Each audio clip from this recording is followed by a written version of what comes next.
Hello, everybody. Welcome back to the Frantic Romantic podcast series with DJ Botkin.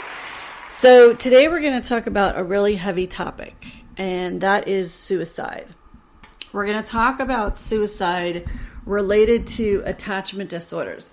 But before I get into the details of the podcast, I just want to let everybody know this is going to be my last podcast for a while because I have another project in the works.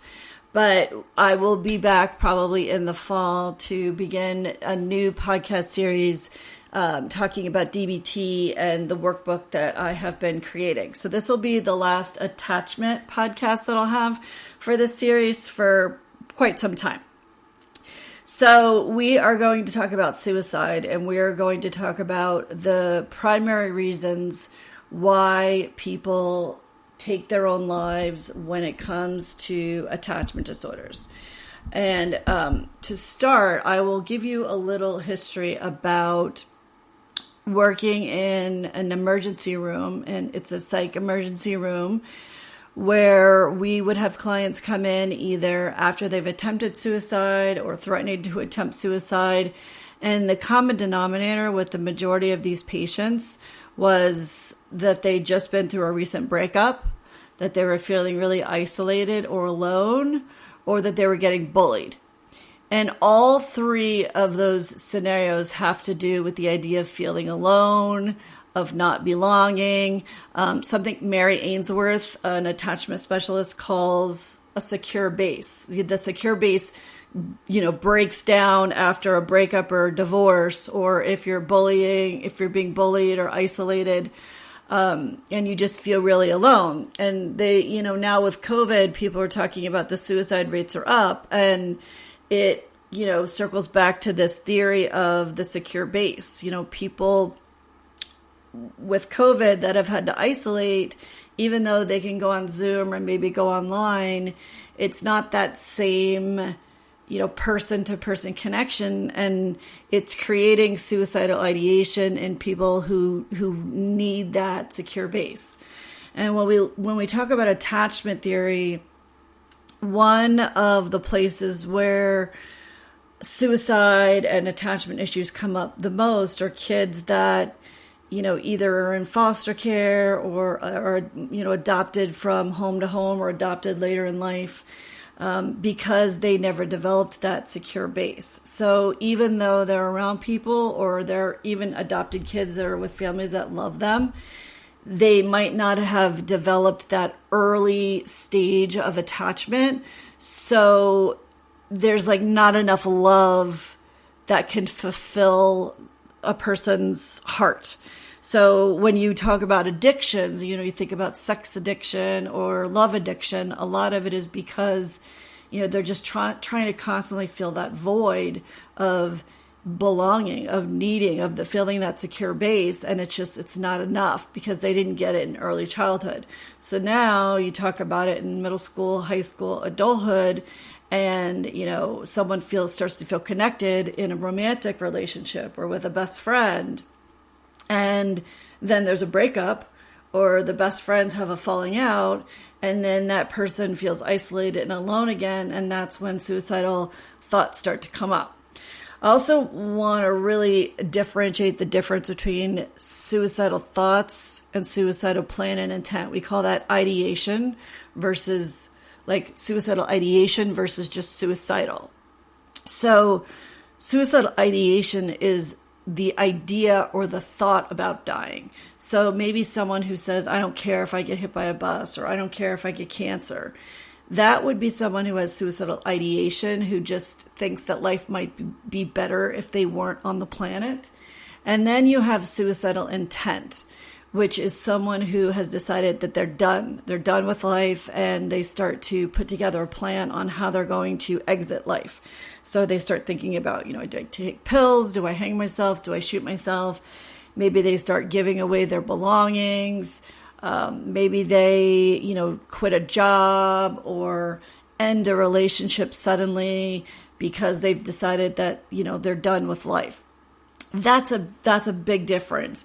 A lot of people think that if you have suicidal ideation, you're automatically going to kill yourself, and that's not true. A lot of people have ideation, especially like when we're talking about isolation after a breakup, or if you're bullied or isolated or lonely, you have ideation like, well, I feel so alone and I don't feel like I fit anywhere in this world, and maybe I just need to exit this world.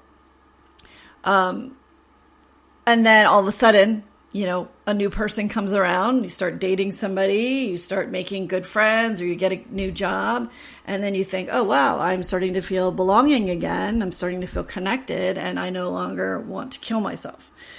So that, is a very, very close connection. We also, with the COVID, we're talking about a lot of teens that are taking their life.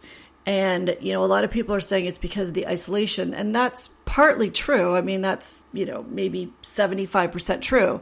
But I think that the news and, teachers and administrators are forgetting that the more kids are home, the more they're online, the more they're on social media, the more they're on their phones, and the more exposed they are to bullying. Whereas in school, another kid can't just come up to somebody and say, you're fat, you're stupid, you should go kill yourself in the hallway in front of a teacher. Like, that's going to get corrected, right? It goes on. I'm not saying it doesn't go on. It goes on, but it goes on sort of on the DL in school, and it's more likely to be reported. But when kids are home and they're completely isolated, their parents are working either at home, but they're not available because they're working, or they're outside of the home. Kids are looking at their phones and they're getting told these same things. You're fat, you're stupid, you should kill yourself. And they don't have any resources like school counselors or school administrators to turn to for help. And they don't want to tell their parents a lot of times because they're afraid their parents will overreact and, make the situation worse. So getting back to suicide and isolation, if you're really curious about this connection, there's two studies that are important to look up. One of them is the orphanage in Romania, and the other one is called the still face experiment. The orphanage in Romania was an orphanage with 340 children who died pretty much because they didn't have any affection or attachment with the caretakers of the orphanage. And the study really, really ties into how in early, development, there has to be that connection. Mary Ainsworth talks about, without someone, attaching to you, the infant can't find a relation to the external reality. So the infant becomes almost depressed, but obviously the infant can't express depression. So the infant has more behavioral depression. And with the still face experiment, it's the same kind of thing where a mom, is interacting with her baby and her baby is smiling and giggling. And then the mom all of a sudden puts on a very still face and the baby gets very depressed. The baby starts to whine a little bit and cry a little bit. And then the baby starts to have like a full tantrum. And when the mom gets her expression back, the baby starts smiling and giggling again. And it really shows you that, infants can be depressed, even though we don't really think about that. They can be depressed.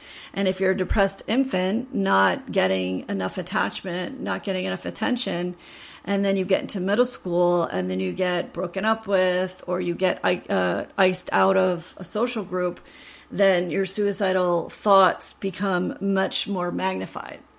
If you think about this with pets even, you'll notice that like we have a miniature dachshund and, it's just so obvious that how needy he is, that, if we leave the house, he cries and whines and moans. And even when we're working, we have to actually set him up with like a whole station, and we have to constantly, leave work and go, attend to him. Otherwise he'll cry and tell us like, I'm lonely, I need attention. I'm lonely, I need attention. And if he's not getting enough attention, he'll act out. Like he'll start, chewing things up or jumping on the table. And so whether it's pets or human beings, the connection to other living organisms, the other living, either humans or animals, is critically important. And without that connection, suicidal thoughts really do go through the roof. So if you're having suicidal thoughts, or you know somebody that's having suicidal thoughts, the first thing you want to look for is what supports are in their life. We call them protective factors. Do they have, pets that they're living for? Do they have friends that check in with them? Do they have someone that they feel, is special to them, and if they don't have those connections, then, that could be a red flag for their suicidal ideation. Another thing to look for is someone who loses a job, or someone who gets out of the military, where they have a connection, they have a purpose when they're in the military, or if they have a job, they have a purpose, and all of a sudden they get fired or they get kicked out of the military. And not only do they lose their purpose, but they lose that human connection. That could be a red flag, not just for suicide, but it could also be a red flag for radicalization, which we've talked about in the past. So recently I wrote a book called The Balancing Act. It's just a little short story about a guy named George, and he's feeling really isolated and helpless. He gets out of a relationship, which is one of the red flags, right? And he's feeling really helpless, and he's feeling like his life doesn't have a purpose. So he contemplates suicide by going to a bridge and decides that that's it. He's going to kill himself. But when he's on that bridge, he starts to have all these memories of, when he proposed to his wife, and, that human connection that the bridge reminds him of, which we call object relations. The bridge actually reminds him of a relationship. And then he starts to question, do I really want to kill myself? Should I really do this? And so he decides to give himself one more day. And the purpose of this book is not just to talk about, working through suicidal ideations, but it's also focuses on cognitive behavioral therapy, where the idea of if you change your thought, you change your world. And so he decides to give himself one more day, and he gets down off the bridge and he starts to rebuild his life. And that was all based on just a thought of maybe I just won't kill myself today. Doesn't mean I'm not going to kill myself, but maybe I just won't kill myself today. So if you know somebody that's suicidal, and you know somebody that's starting to put together a plan, try to convince themselves. Like, I'm not going to tell you not to do it, right? Because a lot of times if people think that you're going to report them or you're going to lock them up in a psych ward, they're not going to tell you. So maybe you have the conversation with them and you say, listen, I'm not going to tell you not to do it. I'm just going to ask that you give it one more day. The whole one day at a time philosophy. Try to find a connection. Try to find, maybe go to meetup.com and try to find, people that have the same hobbies, or try to find an online support group. Try to find some sort of connection that gives you a purpose, that keeps you from feeling so isolated and so alone. And I'm pretty confident that once you're able to have that conversation and build that connection, the person's suicidal ideation will decrease. And you will notice that if somebody's been through multiple breakups, it's kind of like a roller coaster. When they're in a relationship, they're on that high, and they feel connected and they feel belonging. And then when they break up from a relationship, first thought that comes to mind is, I should just kill myself because I don't know if I could deal with this pain. I don't know if I could deal with being alone. So it's really important for, life coaches and therapists not to just react to the word suicide. Don't be suicidal phobic, right? Pay attention to what is triggering the suicidal ideation and address those issues. And 9 times out of 10, it's going to be something attachment related. So I encourage all of you all to think about this, to talk to your friends and family, to talk to, family members who, have a loved one who did complete suicide, and look for that attachment common denominator. Another place you'll find this is with the LGBTQ community, right? Suicide 1 in 10, their statistics are very high. And why? Because they get rejected from their community because of, who they love. Again, attachment related. So I know I'm repeating myself, but just to summarize and wrap up, again, if you know someone who is suicidal, or if you know someone who completed suicide, try to look for that connection. What happened in their life where they lost an attachment, where they lost